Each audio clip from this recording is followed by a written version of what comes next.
اعوذ باللہ من الشیطان الرجیم بسم اللہ الرحمن الرحیم السلام علیکم خیران انشاءاللہ کہ آپ سب خیریت سے ہوں گے۔ آج کا ہمارا درس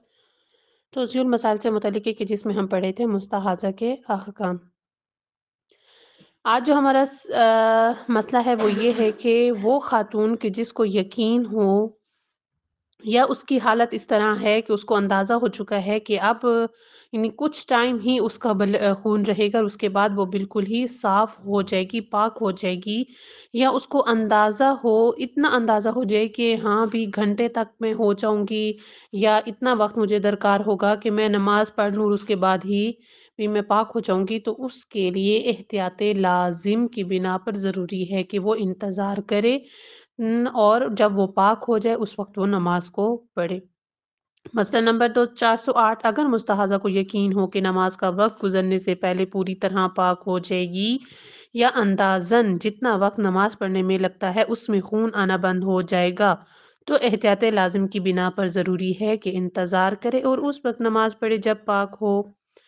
اگر وضو اور غسل کے بعد خون آنا بظاہر بند ہو جائے اور مستحاضہ کو معلوم ہو کہ اگر نماز پڑھنے میں تاخیر کرے تو اتنی دیر کے لیے مکمل پاک ہو جائے گی جس میں وضو، غسل اور نماز بجا لا سکے، تو احتیاط لازم کی بنا پر ضروری ہے کہ نماز کو مؤخر کر دے اور یعنی تاخیر کر دے، رک جائے، بعد میں نماز پڑھے جب پاک ہو جائے، اور جب بالکل پاک ہو جائے تو دوبارہ وضو اور غسل کر کے نماز پڑھے۔ اور اگر خون کے بظاہر بند ہونے کے وقت نماز کا وقت تنگ ہو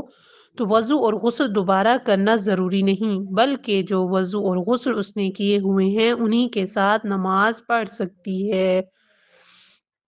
اس میں کیا بتانا چاہ رہے ہیں؟ اس میں بتا رہے ہیں کہ اگر وضو اور غسل کے بعد خون آنا بند ہو جائے، یعنی اب بظاہر ابھی تک یعنی انہوں نے وضو اور غسل کیا ہے، اب گھنٹہ ہو چکا ہے، ان کو کوئی بھی خون نہیں آیا، اور جو خاتون کے جس کو خون آ رہا تھا وہ مستحاضہ، اس کو معلوم ہے کہ اگر نماز پڑھنے میں تاخیر کرے تو اتنی دیر تک مکمل پاک ہو جائے گی، یعنی اب اس کا ہے کہ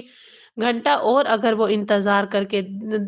کر لے کہ وہ مکمل پاک ہو جائے گی، تو اس صورت میں اس کے لیے ہے کہ جب وہ مکمل پاک ہو جائے، خون آنا بالکل بند ہو جائے، تو وہ دوبارہ وضو کرے گی اور غسل کر کے نماز کو پڑھے گی۔ لیکن اگر وہ اس انتظار کے وقت میں کہ وہ انتظار کر رہی تھی کہ میں پاک ہو جاؤں گی اور نماز پڑھوں گی، وقت اتنا تنگ بچا ہے کہ اگر وضو اور غسل کرے گی تو نماز کا وقت ختم ہو جائے گا، تو اس صورت میں جو وضو اور غسل اس نے کیا تھا اسی پر ہی بنا رکھے گی، یعنی وہی وضو اور غسل اس کے لیے کافی ہوگا، وہ نماز کو اپنا وقت میں انجام دے گی۔ مستحاضہ کثیرہ جب خون سے بالکل پاک ہو جائے، اگر اسے معلوم ہو کہ جس وقت سے اس نے گزشتہ نماز کے لیے غسل کیا تھا پھر اب تک خون نہیں آیا، تو دوبارہ غسل کرنا ضروری نہیں ہے۔ بصورت دیگر یعنی اگر خون آ گیا تھا تھوڑا سا بھی تو غسل کرنا ضروری ہے، اگرچہ اس حکم کا بطور کلی ہونا احتیاط کی بنا پر ہے، یعنی احتیاط کی بنا پر ہی یہ حکم لگایا گیا ہے، اور مستحاضہ متوسطہ میں ضروری نہیں ہے کہ خون سے بالکل پاک ہونے پر غسل کرے۔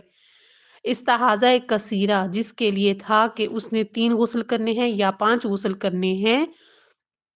اس کے لیے ہے کہ اگر اس کا خون آنا بند ہو چکا ہے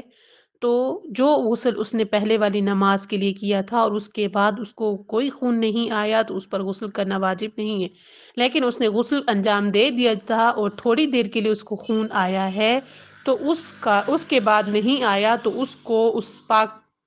استحاضہ کثیرہ سے پاک ہونے کے لیے ایک غسل کرنا اس کے لیے ضروری ہوگا۔ اگر پہلے والا غسل کیا تھا اور بعد میں خون نہیں آیا تو وہی غسل کافی ہو جائے گا، لیکن اگر خون آ گیا ہے تو دوبارہ غسل کرے گی، اور یہ حکم کس کی بنا پر ہے؟ احتیاط کی بنا پر ہے۔ ضروری ہے کہ مستحاضہ کلیلہ وضو کے بعد، مستحاضہ متوسطہ غسل اور وضو کے بعد، مستحاضہ کثیرہ غسل کے بعد، ان 2 صورتوں میں کہ جو ہم پہلے بتا چکے ہیں، اگر رک رک کر آ رہا ہے تو کس طرح غسل کرے گی، مسلسل آ رہا ہے تو اگر نمازوں کو اکٹھا کر رہی ہے تو کس طرح غسل کرے گی، اگر علیحدہ علیحدہ پڑھ رہی ہے تو کس طرح غسل کرے گی، یہ وہ سارا مستحاضہ کثیرہ اپنے اعمال کے مطابق غسل کے بعد فوراً نماز میں مشغول ہو جائے مستحاضہ کلیلہ والی وضو کر کے فوراً نماز پڑھے، مستحاضہ متوسطہ غسل ایک دن کا ہے وہ کرے اور اس کے بعد وضو کر کے فوراً نماز پڑھے، مستحاضہ کثیرن نہا کر آئے غسل کرے فوراً جائے نماز پڑھ جائے، نماز میں مشغول ہو جائے۔ البتہ نماز سے پہلے اذان و اقامت کہنے میں کوئی حرج نہیں، اور وہ نماز کے مستحب کام مثلاً قنوت وغیرہ بھی پڑھ سکتی ہے۔